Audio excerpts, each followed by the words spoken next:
물건이나 자동차를 사면 워런티라는 것이 있죠. 구매한 이후에 문제가 생기든지 고장이 나면 그것을 책임지고 돌봐주는 서비스를 말합니다. 한국에서는 흔히 AS라고 부릅니다. After Service라고 부릅니다만은 사실 이 표현은 일본식에서 나온 것이라고 합니다. 미국 사람들은 After Sale Service 혹은 Customer Service 혹은 워런티라고 그렇게 부릅니다. 일반적으로 워런티에는 한계가 있습니다. 2년이건 3년이건 일정 기간 동안만 보장해 주는 것입니다. 또한 특정 부분에 대해서만 개런티해 주는 것이지 모든 것을 다 커버해 주지는 않습니다. 그런데 이 워런티는 물건이나 자동차에만 필요한 것이 아닙니다. 우리 인생에도 워런티가 필요합니다. 우리 인생도 잘 깨어지고 고장도 잘 나기 때문에 그렇습니다. 그때 필요한 것이 워런티인데 이것은 일반적인 워런티가 아니라 하나님께서 주시는 하나님의 후속 조치입니다. 하나님 자신이 사랑하는 자 혹은 자신에게 헌신한 자들의 삶을 그냥 내버려 두시는 것이 아니라 반드시 책임지고 돌보아 주시는 것입니다. 근데 하나님께서 베푸시는 워런티와 세상 사람들이 말하는 워런티에는 차이점이 있습니다. 첫 번째로 하나님의 워런티에는 기간의 제한이 없습니다. 한번 택하신 사람에 대해서는 영원히 책임을 지십니다. 둘째로 조건이 없습니다. 무조건적인 사랑으로 돌봐 주십니다. 세 번째로 단순한 수리가 아닌 전인격적인 회복을 통해 구원에 이르게 하십니다. 어떤 특정한 부분만 고치는 것이 아니라 전인격을 구원해서 생명을 얻게 하시는 것입니다. 마지막으로 하나님의 워런티는 끝까지 동행을 약속하십니다. 혼자 내버려 두지 아니하시고 함께 동행하시면서 도와주시는 것입니다. 사실 우리 인생이라고 하는 것이 항상 업앤다운이 있지 않습니까? 잘 될 때도 있지만 잘못될 때도 있습니다. 오르막길을 올라갈 때도 있지만 내리막길로 치닫을 때도 있습니다. 그럴지라도 하나님께서 붙드시는 인생은 결단코 무너지지 않습니다. 왜냐하면 하나님은 끝까지 우리 삶을 보장해 주시고 책임져 주시기 때문입니다. 저는 그 좋은 예가 구약 성경에 나오는 야곱의 인생이라고 생각을 합니다. 아신 대로 야곱의 인생의 출발점은 그렇게 아름답지 않았습니다. 형의 발 뒤꿈치를 잡고 나올 정도로 앰비셔스한 아주 야망이 있는 그런 야곱이었죠. 심지어 형을 속여서 장자권을 빼앗을 정도로 야비한 삶이 야곱이었습니다. 그래도 불구하고 한 가지 그가 가졌던 좋은 점이 있다면 영적인 축복에 대해서는 그 누구보다도 큰 갈망을 가졌습니다. 에서에게는 이것이 없었어요. 에서는 팥죽에 대한 열망은 컸는지 모르지만 영적 세계에 대해서는 무관심했습니다. 사실 그랬기 때문에 그는 구속사의 라인에서 떨어져 나간 것입니다. 그러나 야곱은 달랐습니다. 그의 조상 아브라함과 이삭에게 주신 언약을 소중히 여겼고 이것을 간직하기 위한 열망을 가지고 있었습니다. 이런 야곱이기 때문에 그가 아비 집을 떠나 하란으로 도망갈 때에 하나님께서 한밤중에 나타나셔서 그를 만나주셨고 그때 야곱은 그곳에 돌로 베개를 하고 잠을 잤던 그곳에 기둥을 세우고 이렇게 고백을 합니다. 여호와는 영원히 나의 하나님이시요 기둥으로 세운 이 돌이 하나님의 집이 될 것이요 소득의 11조를 반드시 드리겠습니다. 약속을 했습니다. 이게 소위 말하는 베델의 언약이죠.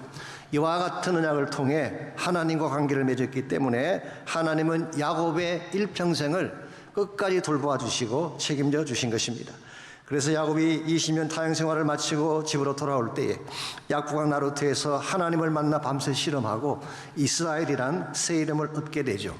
그 이후에도 파란만장한 삶의 여정을 살아갔습니다마는 그때마다 하나님은 그를 보호해 주셨고 끝까지 그의 가족을 책임져 주셨습니다. 그렇게 그의 아들 중에 한 명인 요셉을 애굽의 총리로 세워주시기도 하셨고 대기근이 근동 지방에 찾아왔을 때에 그 가족들을 기근에서 건져내어 살게 해 주셨습니다. 야곱의 삶 자체는 쉐이키하기도 하고 가끔 흔들리기도 했지만 하나님은 끝까지 그의 삶을 책임져 주시고 돌보아 주신 것입니다. 여러분과 제 삶도 동일합니다. 하나님이 보장해 주셔야지 바른 인생을 살 수 있는 것입니다. 기근이 찾아오고 고난이 찾아온다고 할지라도 하나님이 워런티 해주는 인생은 결코 흔들릴 수가 없고 누구도 건드릴 수가 없는 것입니다. 그러므로 무슨 일이 있더라도 여러분과 제가 하나님 안으로 들어와서 하나님과 함께 살아야 됩니다. 그래야 그분의 보호를 받을 수 있고 그분의 사랑을 받을 수 있는 것입니다. 우리가 하나님 안에 거하기만 하면 어떤 기근이 찾아와도 시들지 않고 생기를 가지고 열매를 맺으며 살아갈 수가 있는 것입니다. 여러분은 과연 하나님 안에 거하는 삶을 살고 계시는지요? 여러분과 제가 하나님 안에 거하게 되면 하나님은 어떤 축복을 우리에게 안겨주실까요? 오늘같이 봉독한 본문을 통해서 이것을 함께 나누어 보려고 합니다. 오늘같이 읽은 본문에 보시면 기근이 왔음에도 불구하고 하나님의 보호를 받았기 때문에 끝까지 축복 가운데 살았던 한 여인의 스토리가 본문에 기록된 내용입니다. 오늘 1절을 보시면 엘리사가 그 이전에 아들을 다시 살려준 여인에게 이르되 너는 일어나서 내 가족과 함께 거주할 만한 곳으로 가서 거주하라. 여호와께서 기근을 부르셨으니 그대로 이 땅에 7년 동안 임하리라 하니, 여기 보시면은 이전에 아들을 다시 살려준 여인이라고 되어 있는데요. 이 여인이 누구일까요? 열왕기하 4장에 나오는 우리 지난번 같이 나누었던 말씀입니다. 스넴 여인이죠. 스넴이라고 하는 것은 그녀의 이름이 아닙니다. 그분이 살았던 지역을 말하는 것입니다. 우리 식으로 표현하자면 춘천댁, 밀양댁 하는 것과 동일한 것입니다. 자, 이 여인이 했던 일이 뭔가요? 엘리사가 그 지역을 방문했을 때에 정성을 다해 그를 공개했습니다. 음식을 만들어 대접해 드리기도 하고 나중에는 작은 방을 만들어서 그곳에 기거하도록 해주었습니다. 엘리사는 이 은혜를 잊지 못했습니다. 그래서 그 가정에 꼭 필요한 아기도 갖게 했고 나중에 그 아들이 일사병에 걸려 죽게 되었을 때 아들을 살리는 기적도 베풀어 준 것입니다. 이렇게 하고 나서 제법 시간이 흘러간 것 같습니다. 그리고 이 여인의 스토리는 더 이상 등장하지 않았습니다. 그럴지라도 그녀는 결코 잊혀진 인물이 아니었습니다. 하나님은 그녀가 자신의 선지자 엘리사에게 했던 헌신을 기억했고 결정적인 순간에 그녀를 돕게 된 것입니다. 그래서 오늘 본문에 의하면 엘리사를 그곳에 보내서 곧 기근이 찾아오니까 피하라, 그렇게 말씀하신 것입니다. 여기서 여호와가 부르신 기근이라고 말한 것을 보면 이건 보통 기근이 아닌 것 같습니다. 이스라엘의 우상 숭배에 대한 심판적 성격을 띤 기근이었기 때문에 극심한 재앙 수준이다, 그렇게 볼 수가 있습니다. 하나님이 이 재앙 같은 기근 하에 7년을 여인이 사는 것을 참아 볼 수가 없으셔서 미리 알려주어서 옮기도록 한 것입니다. 우리는 여기서 여인을 향한 하나님의 후속 조치, 애프터 서비스를 발견할 수가 있습니다. 하나님 자신에게 헌신한 성도들을 절대로 그냥 내버려 두지 않습니다. 환난의 때에 반드시 건져내 주시고 돌보시는 것입니다. 뿐만 아니라 그 헌신을 기억하시고 반드시 상급으로 갚아 주시는 것입니다. 그래서 예수님께서도 마태복음 10장 40절에서 42절을 보면 이렇게 말씀을 하셨어요. 40절입니다. 너를 영접하는 자는 나를 영접하는 것이요 나를 영접하는 자는 나를 보내신 이를 영접하는 것이라. 여러분이 성도 한 분을 섬기게 되면 이 섬김은 주님을 섬기는 것과 똑같은 것이래요. 주님을 섬기는 것은 궁극적으로 하나님을 섬기는 것이다, 그렇게 말씀하고 있습니다. 그래서 41절 선지자의 이름으로 선지자를 영접하는 자는 선지자의 상을 받을 것이요 의인의 이름으로 의인을 영접하는 자는 의인의 상을 받을 것이다. 선지자를 섬겼으면 거기에 합당한 상을 받고 의인을 섬겼으면 거기에 합당한 상을 받는다는 것입니다. 여기서 한 걸음 더 나아가서 42절입니다. 또 누구든지 제자의 이름으로 이 작은 자 중 하나에게 냉수 한 그릇이라도 주는 자는 내가 진실로 너에게 이르노니 그 사람이 결단코 상을 잊지 아니하리라. 보잘것없는 사람, 작은 자, 사람들이 내팽개치고 버리는 작은 사람에게 베풀었던 냉수 한 그릇 대접한 것도 하나님은 기억하시고 갚아주신다, 그렇게 말씀하고 있습니다. 물론 우리가 상이나 반대급부를 바라고 섬긴다면 이것은 잘못된 것입니다. 그것은 계산적이고 조건적인 것이기 때문에 하나님께 기쁨이 될 수가 없습니다. 그런데 만일 하나님을 사랑하기 때문에 순전한 마음으로 작은 소자를 섬긴다면 하나님 그것을 결코 잊지 않는다는 거예요.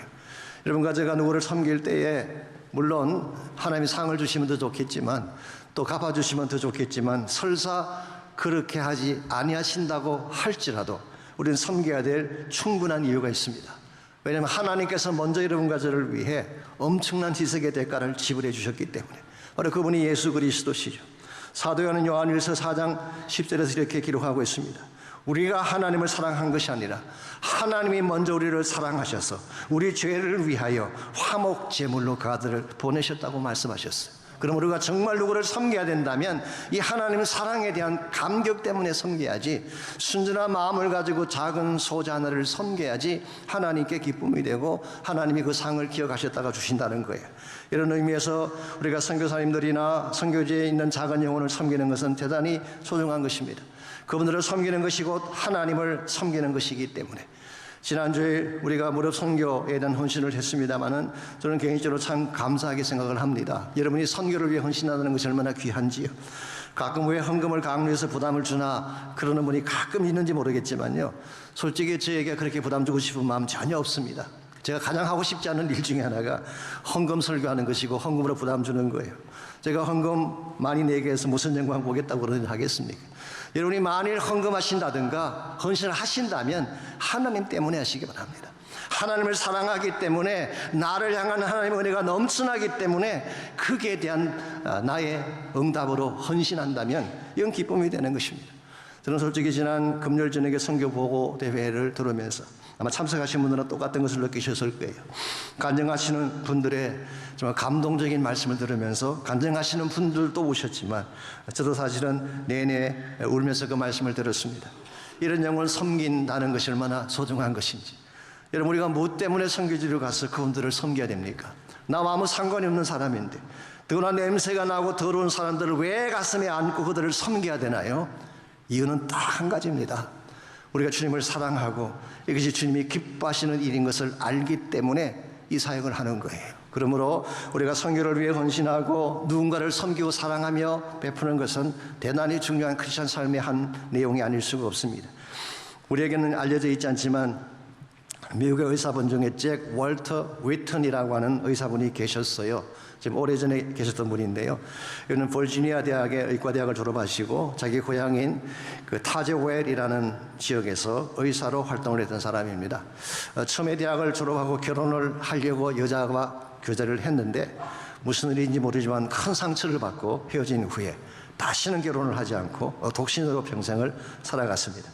한 번은 이분이 다니는 교회에서 한 가난한 어머니가 임종을 하는데 그 임종하는 장면을 이분이 보게 됐어요.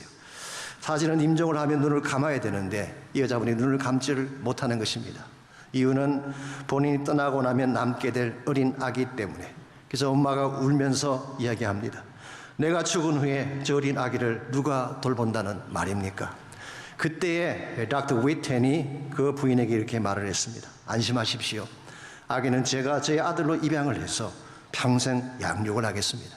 이 말을 듣는 순간 그 어머니가 환한 모습으로 미소를 띠며 눈을 감는 모습을 보게 됐어요. 이 장면이 닥터 위튼의 마음속에 콱 와서 꽂힌 것입니다. 나의 작은 섬김이 누군가를 행복하게 해줄 수 있다면, 나의 작은 섬김이 주님을 기쁘시게 하는 것이라면 내가 일평생 이 일을 하겠습니다. 결심을 하고 그때부터 시작된 것이 집 없고 가난한 소년들을 입양해서 양육하는 사역을 했습니다. 이번에 평생 삶의 모토가 이것입니다. 마태복음 25장 40절. 지극히 작은 자 하나에게 한 것이 곧 내게 한 것이니라. 얼마나 아름다운 삶의 열매입니까?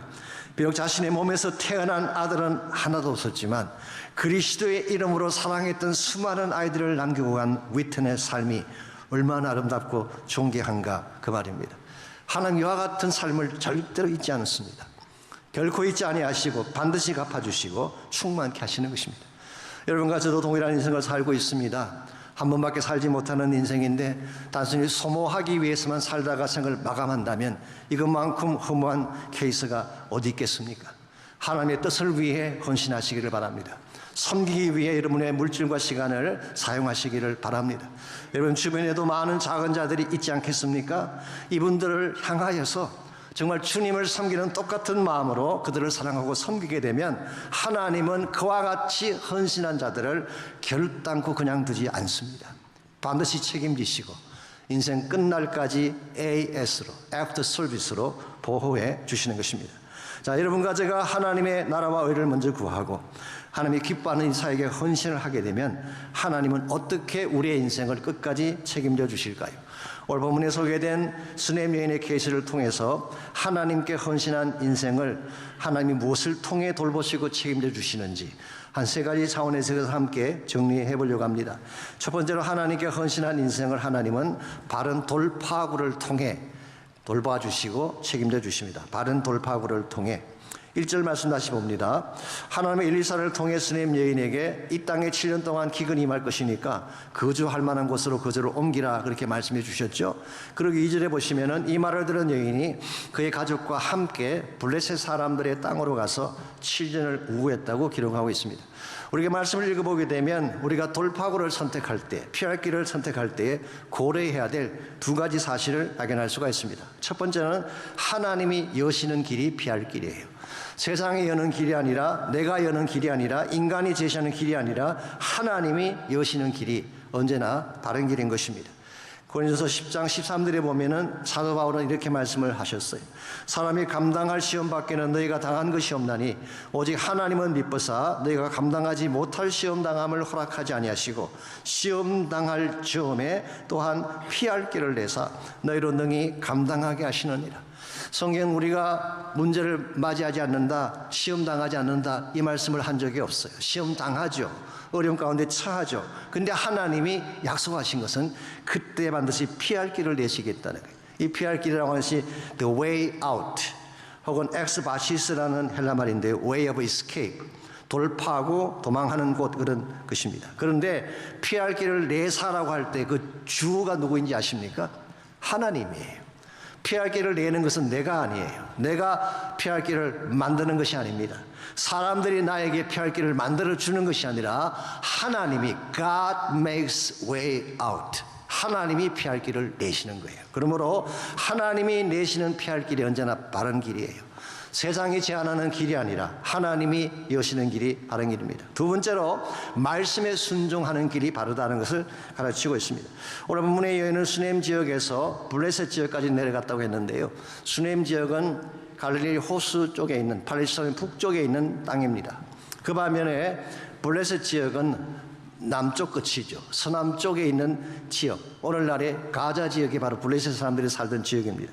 그래서 수넴 땅에서부터 블레셋까지 가려면 최소한 170km에서 200km를 와야 된다고 합니다. 요즘 같으면 뭐 차가 있으니까 금방 올 수 있겠지만 과거는 그렇지 않았어요. 수일이 걸려야 되는 힘들고 험악한 길이었습니다. 그럼에도 불구하고 그는 순종해서 내려왔기 때문에 기근을 피하고 더 존귀한 삶을 살 수가 있었던 것입니다. 여러분과 저의 삶 앞에도 문제가 생깁니다. 기근이 찾아오고 어려운 사건들이 일어나죠. 그때에 바른 길을 선택해야 된다는 것입니다. 일반적으로 문제가 생겼을 때 인간적인 어프로치는 내가 투쟁하는 것입니다. 쟁취하는 것입니다. 혹은 블레임 게임을 하는 사람들이 많죠. 당신 탓이야. 그런데 하나님은 다른 길을 제시하십니다. 용납하고 양보하고 내려놓는 길. 심지어는 상대를 사랑하고 축복하는 길을 택하라고 말씀하십니다. 왜 하나님께서 그런 길을 제시하실까요?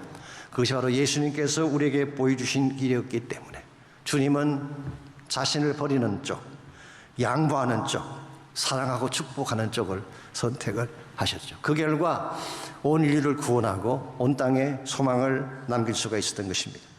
여러분과 저는 실제로 문제가 생기면 어느 쪽을 택하나요? 부부 싸움할 때 솔직히 어떤 길을 선택하시나요? 투쟁하고 누르고 블레임하지 않나요?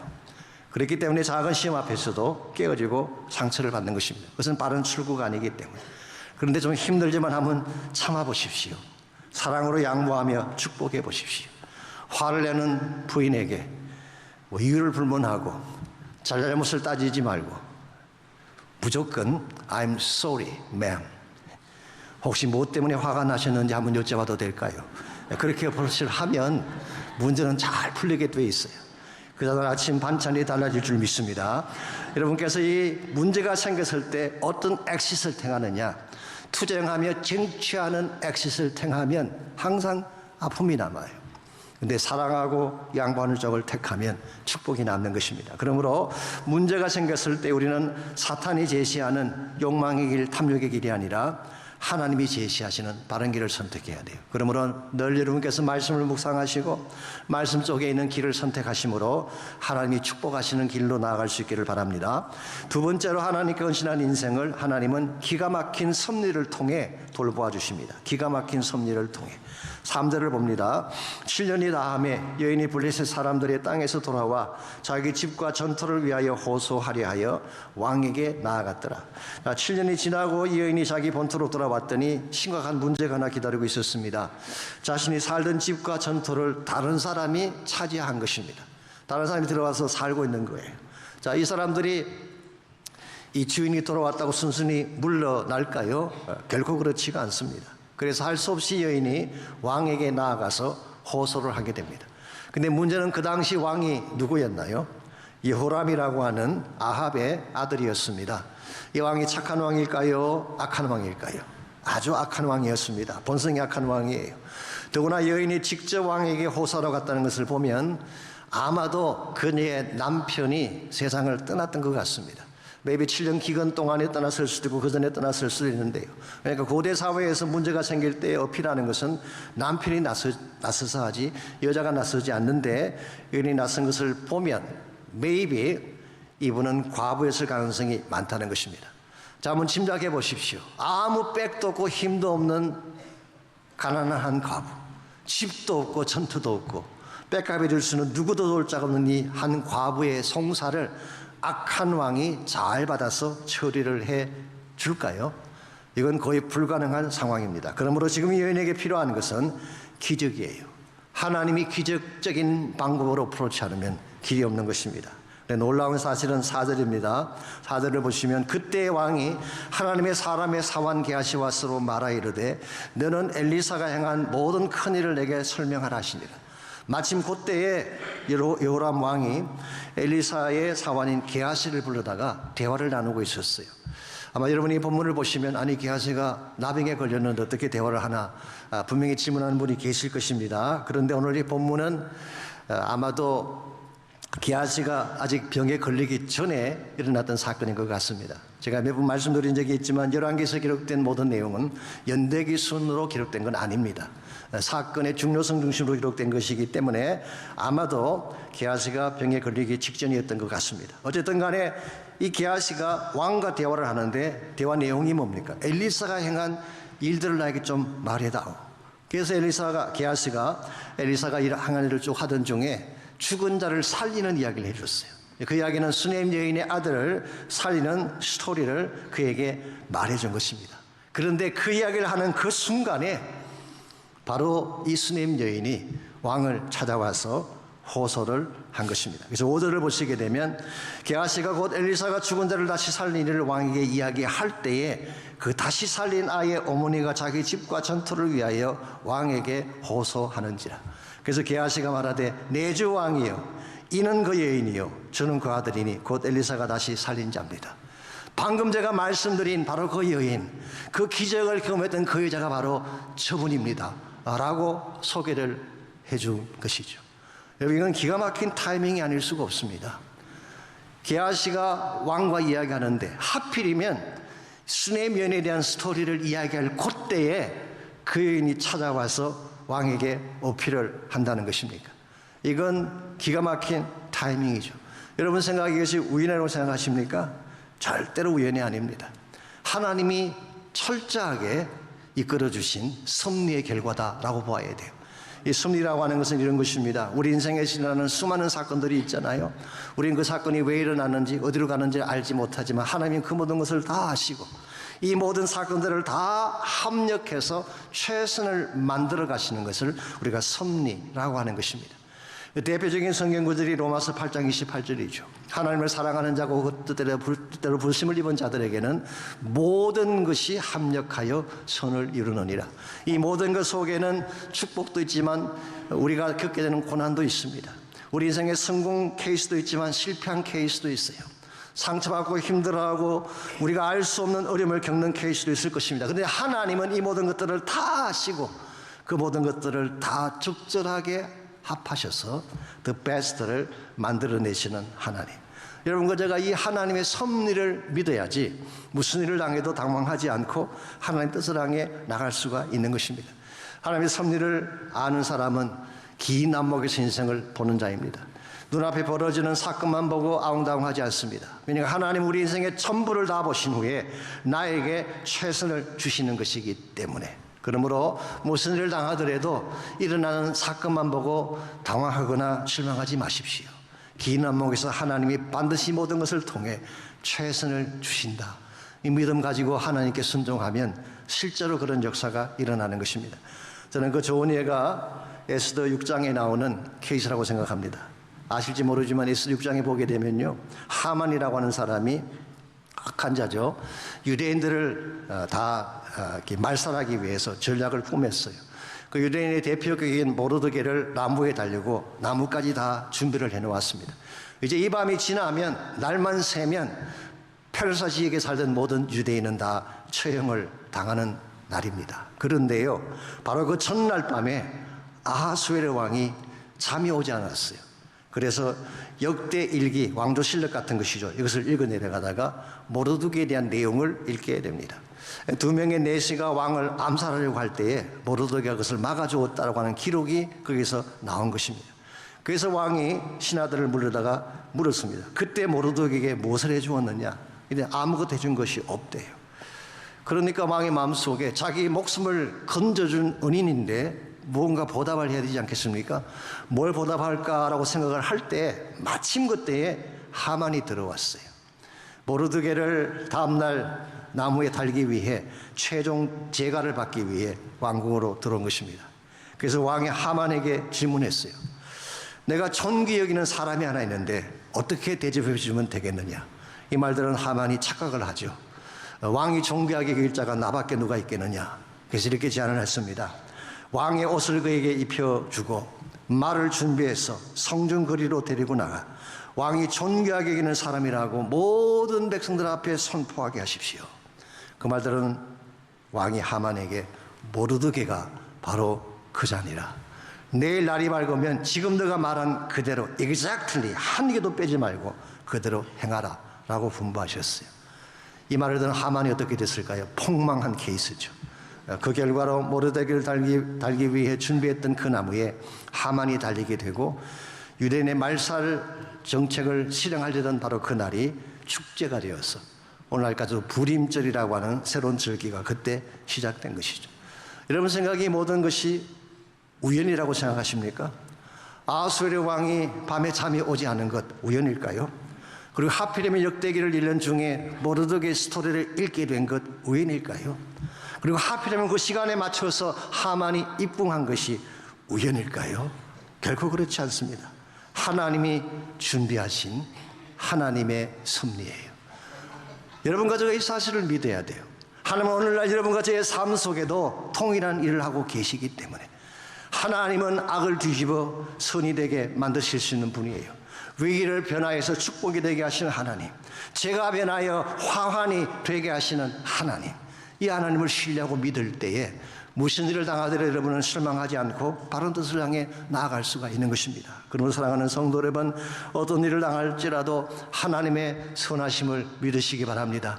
하나님께서 나를 다스려 주시면 최선이 온다는 사실을 믿고 하나님께 나가는 축복이 있기를 바랍니다. 이와 같이 우리가 하나님을 사랑하고 섬기게 되면 하나님 우리 삶을 책임져 주시는데, 첫 번째는 피할 길을 내심으로, 두 번째는 기가 막힌 섭리를 통해 우리 삶을 보호하시고 지켜주시는 것입니다. 마지막 세 번째로 하나님께 헌신한 인생에게 넘치는 회복을 통해 우리를 돌보시고 축복해 주십니다. 6절 보겠습니다. 왕이 그 여인에게 물음에 여인이 설명한지라 왕이 그를 위하여 한 관리를 임명하여 이르되 이 여인에게 속한 모든 것과 이 땅에서 떠날 때부터 이제까지 그의 밭의 소출을 다 돌려주라 하였더라. 빼앗겼던 집과 전터만 돌려받아도 할렐루야인데 그동안 그 땅에 소출되었을 곡식의 모든 양을 계산해서 돌려주라는 거예요. 그것도 그냥 두면 혹시 실행이 안 될까 봐 관리하는 한 사람을 그에게 붙여서 철저하게 이것을 행하게 한 것입니다. 이와 같은 것을 우리가 more than enough라고 합니다. 우리가 원했던 것보다 더 주시는 하나님. 누가복음 6장 말씀을 인용하자면 후에 되어 누르고 흔들어 넘치도록 안겨준 케이스라고 할 수가 있습니다. 하나님은 하나님을 사랑하는 자들에게 이런 축복을 준비하셨다가 베푸시는 거예요. 하나님 여러분에게 필요한 모든 것을 이미 다 준비하고 계십니다. 무엇이 필요한지를 가장 잘 아시는 그분이, 여러분 삶에 무엇이 필요한지를 아시는 그분이 그게 적절한 답을 준비하시고 여러분을 초청하고 계십니다. 여러분이 믿음으로 하나님께 나가 기도하기만 하면 하나님은 그 축복을 안겨주시는 거예요. 그런데 만일 우리가 기도하러 나가지 않게 되면 아무리 준비하신 것이 아름다워도 그것은 나에게 주어질 수가 없습니다. 야고보서 4장 2절은 이렇게 기록합니다. 너희가 얻지 못하는 이유는 구하지 않았기 때문이다. You not get it because you not ask. 구하지 않기 때문에 얻지 못하는 것입니다. 우리가 정말 전심을 다해 믿음으로 간구하기만 한다면 어떤 상황이든 하나님 반드시 응답하시고 응답하시되 차고 넘치도록 응답해 주시는 거예요. 누가복음 18장에 보시면은 예수님께서 하신 비유가 나오는데요. 사실 오늘 본문의 말씀을 연상케 하는 비유입니다. 어느 도시에 한 악한 재판장이 살고 있었어요. 이 재판관은 하나님도 무시하고 사람도 무시하는 악한 재판장입니다. 근데 그 도시에 한 과부가 있었는데 자기에게 원수가 있었어요. 그래서 원한을 풀어달라고 이 재판장을 찾아와서 간청을 했습니다. 여러분, 이 재판장이 순순히 그 말을 들어서 좋은 결과를 줄까요? 있을 수가 없죠. 하나님도 두려워하지 않고 사람을 무시하는 이 재판장이 그 연약한 과부의 호소를 들어줄 리가 없습니다. 그런데 매일 와서 간청을 하고 간청을 하니까 결국 이 악한 재판장이 오케이 그러고 그 여인의 한을 풀어준 것입니다.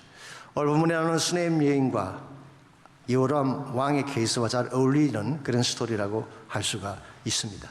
예수님께서 말씀하신 후에 내린 결론이 뭔지 아십니까? 이렇게 말씀하십니다. 하물며 성경을 읽은 날에 가다가 하물며가 나오면 꼭 마크를 하시기 바랍니다. 최악의 케이스를 말씀하신 후에 여기에 대비되는 최선을 말씀하실 때 쓰는 단어예요. 하물며 하나님께서 그 밤낮 부러지는 택하신 자들의 원한을 풀어주시지 않겠느냐, 그들에게 오래 참으시겠느냐. 악한 재판장도 간청을 하면 그 호소를 들어주는데 하물며 선하신 하나님이 나의 하늘 아버지께서 부르짖는 자녀의 음성을 듣지 않겠냐, 그런 말씀이에요. 지체하지 않습니다. 하나님은 여러분의 호소를 들으시고 응답하시는 것입니다. 이런 면에서 우리 인생에 찾아온 진짜 문제는 기근이 아닙니다. 경제적 불황이나 육신의 질병이 문제가 아니라 기도하지 않는 것이 문제인 것입니다.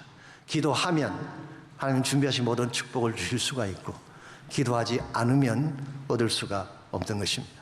여러분, 기도하는 중에 성령이 임하고 성령께서 내 만만한 심령 속에 생기를 부어주시기만 한다면 여러분은 다시 일어날 수 있고 메말랐던 인생이 정말 푸른 초장이 되고 물된 동산이 되어서 아름답게 살 수가 있는 것입니다. 실제로 몇 년 전 저희 교회가 중보기도 축제를 할 때, 이건 코비드 일어나기 전인데요, 라스베가스에서 사시는 자매님 한 분이 중보기도 축제에 참석을 하셨어요. 저를 만나더니 이렇게 말씀하십니다. 20년 세월을 낭비했습니다. 술, 담배에 찌들어 살면서 하루도 마음 기쁠 날이 없었대요.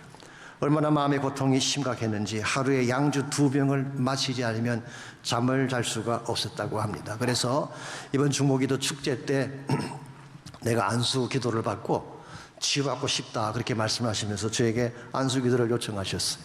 그 제가 2번 안수 기도해 드렸어요. 근데 아무 일도 없었어요. 심지어 새벽 기도에 나오셔가지고 또 안수 기도 해달라 그래서 또 안수 기도를 했는데도 nothing happened. 여러분, 20년 동안 마음에 맺힌 그 한이 하루아침에 풀어질 수가 있겠습니까? 그런데요, 이번에 라스베가스로 돌아간 후에 소식이 왔습니다. 술을 끊었대요. 담배도 지독한 후유증이 있었지만 담배를 끊고 매일 성경을 보며 새 마음으로 살고 있다는 고백을 해주셨어요.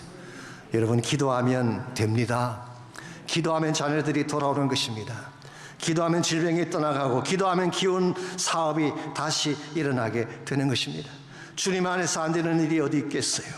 할 수 있거든이 무슨 말이냐? 믿는 자에게는 능치 못할 일이 없느니라. 그럼 여러분, 탄식하며 앉아 계시지 말고 기도의 현장, 축복의 현장으로 나오시기 바랍니다. 그리고 하나님 만나 뵙고 지금까지 풀어지지 않던 마음에 엉어리신 것들을 다 해소받고 하나님의 은혜 가운데에 물된 동산 같은 축복을 여러분 모두가 누릴 수 있기를 바랍니다.